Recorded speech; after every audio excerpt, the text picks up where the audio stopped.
Well, good morning, everyone. Good morning, and welcome back. This is Morning Musings, and my name is Don K. Preston. I am the president of Preterist Research Institute of Ardmore, Oklahoma. Had to go get myself another good cup of coffee. This is 2 or 3 this morning. I have to have my morning coffee. I just love my good coffee. Greetings to everyone. We appreciate you being with me. We are currently doing a study of the already but the not yet of biblical eschatology.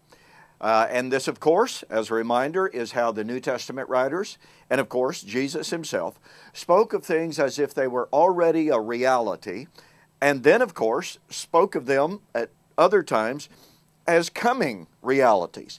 Now, one of the things that I've pointed out that is absolutely critical is that the New Testament writers invariably posit, that is, they place the not yet of whatever element, whatever tenet it is that they're talking about as coming very soon. And you know, it's amazing to me how our preconceived ideas prevent us from accepting that.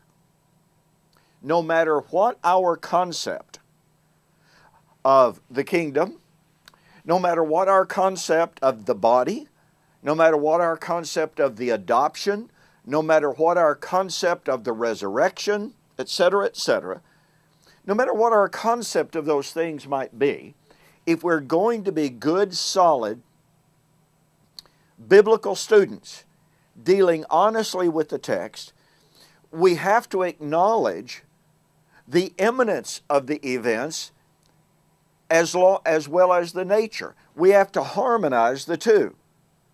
If our concept of the nature does not match the time element, then we need to change our concept. If our concept of the time doesn't match the nature, then we have to change our concept.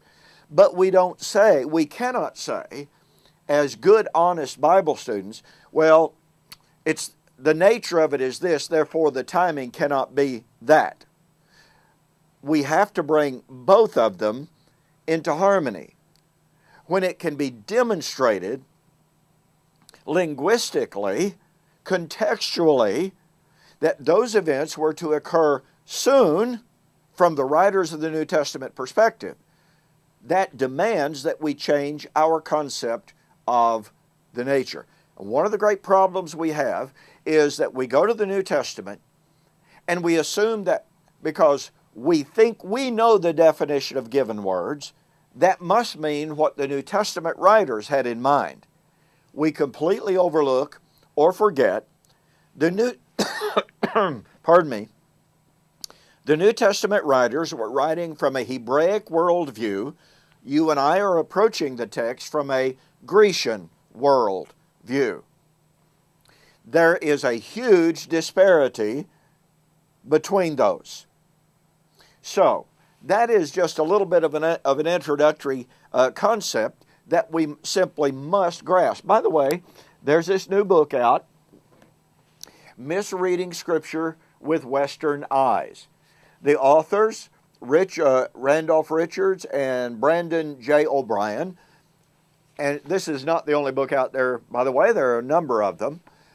The authors point out this huge disparity between the Hebraic worldview and the Grecian worldview. And they remind us of how difficult it is for us modern readers to understand what the New Testament writers were saying because we approach things from the Alexandrian, i.e. the Grecian worldview.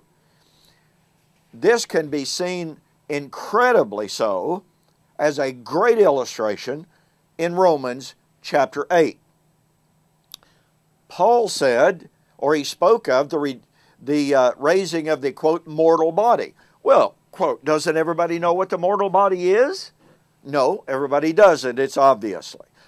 Paul said, no one who is in the flesh can be pleasing to God. Well, was Paul a Gnostic?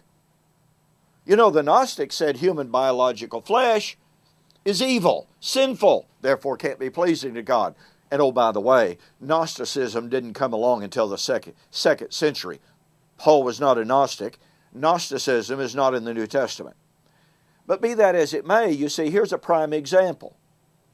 When Paul speaks about a desire to be free from the, quote, body of death, Romans 7:24, he wasn't looking to be free from the human biological body.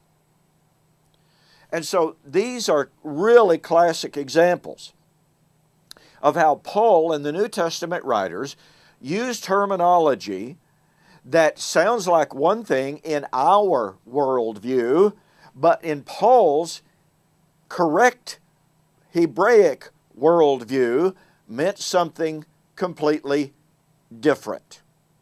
So, when we talk about the already, but the not yet, one of the critical things, one of the hermeneutical keys, is to allow the New Testament writers to truly be Hebrews, expressing Hebraic thought to so often Hebraic audiences, or at least those indoctrinated in Hebraic thought. This is absolutely critical. Another example. Paul said, flesh and blood cannot inherit the kingdom of heaven. Well, I know what flesh and blood is. Don't you? Oh, flesh and blood. I've got flesh and there's blood coursing through my veins. Oh, we have a problem. If flesh and blood cannot inherit the kingdom of heaven, am I not in the kingdom today as a Christian? Well, if flesh and blood refers to the human biological body and flesh and blood cannot enter the kingdom of heaven, then I can't be in the kingdom today. You know, this is absolutely critical.